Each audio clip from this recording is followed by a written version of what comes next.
Kechirasiz, aka. Ketishing mumkin, Risha. Lekin janob oliylar, ukangiz bilan gaplashib olishingiz kerak. Buni hojati yo'q. Lekin, Risha. xo'p.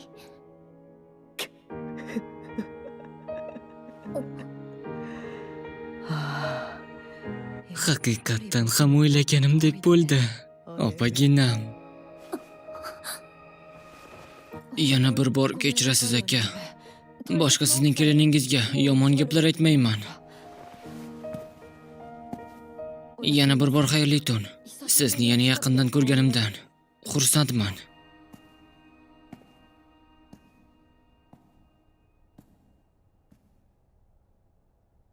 Buni senga ham aytgandim. Siz haqingizda gap ketganda bundan xabarsiz qolishingizni istamagandim. Sizga buni aytishning boshqa yo'lini topolmadim. Ha. Men senga yubormagan xatim uchun javob oldim. Bu voqeani kutish meni aqldan ozdirardi. Kelganingiz uchun katta rahmat. Nima bo'ldi? Nima uchun odamlar sizni bunchalik shafqatsiz deyishadi? Ehtimol bu haqiqat bo'lgani uchundir. So'nggi urushda juda ko'pchilik insonlarning hayotiga zomin bo'lgan bo'lsangiz-da, saroyga kelib sizni qanchalar e'tiborli va mehribon ekanligingizni tushundim. Senga juda ham ko'p muruvvat ko'rsatganga o'xshayman. Bu saroyda omon qolmoqchi bo'lsang, bu kabi sodda fikrlashdan voz kechishing kerak. Men eshitganlarimga emas, ko'rganlarimga ishonaman. Jang maydonida meni ko'rmasdan turib nima deyotganingni bilmaysan. Menga qilgan munosabatingizni yodga olsam, jang maydonidagi muhim emas. Meni kuldirma. Men sendan foydalanish uchun shu yerga olib keldim. Shunday bo'lsa ham, men sizni hech qachon shafqatsiz qotil sifatida ko'rmayman. Azizim.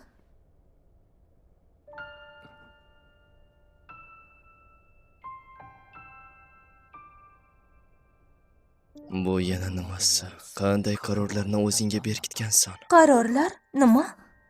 Ba'zan bularni seni ko'zlaringda ko'raman. Bu ko'zlarda jang maydonida turish istagi bor. Ular sodiqligini isbotlash uchun hatto o'lishga tayyordek. Senda shunday ishonchga to'la ko'zlar yashirin. Hatto shu holatda ham omon qolish to'g'risida o'ylamayapsan. Buning uchun so'nggi lahzagacha kurashishga tayyorsan. Men uchun urush maydonini qaysi lahzasi bo'lishidan qat'iy nazar, bu kabi insonni yo'qotishdan qo'rqqan bo'lardim. Chindan ham u kimnidir yo'qotishdan qo'rqadigan insonmi? O'lishdan qo'rqmayman, lekin o'limimdan oldin erishishni xohlagan orzularim ko'p. Har tong uyg'onganimda shu orzularga bir qadam yaqinlashishni istayman. Lekin ba'zida juda qo'rqaman. Qo'rqasanmi? Haqiqat shundaki, kelajakdagi o'limimdan emas, hozirgi yashayotgan hayotimdan xavotirdaman. Shunchaki o'limim orzularimdan keyin bo'lishini xohlayman. Tushunmayapman, nahotki qalbimda shunday tuyg'ular bor. Qo'rqqanim bilan hech narsa o'zgarmaydi. Nima bo'lgan taqdirda ham bir qarorga keldim. Hayotim qanday kechishidan qat'iy nazar, undan qochishni istamayman. Men shunchaki endi sizning xotiningiz sifatida yashashga qaror qildim. Bundan ortig'i emas.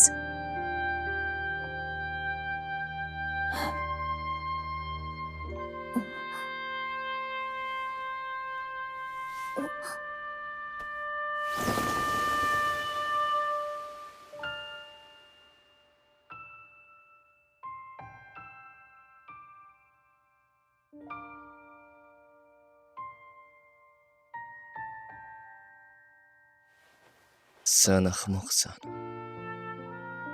Men hayolim bo'lishga qaror qildingmi? Bunga majbur emassan.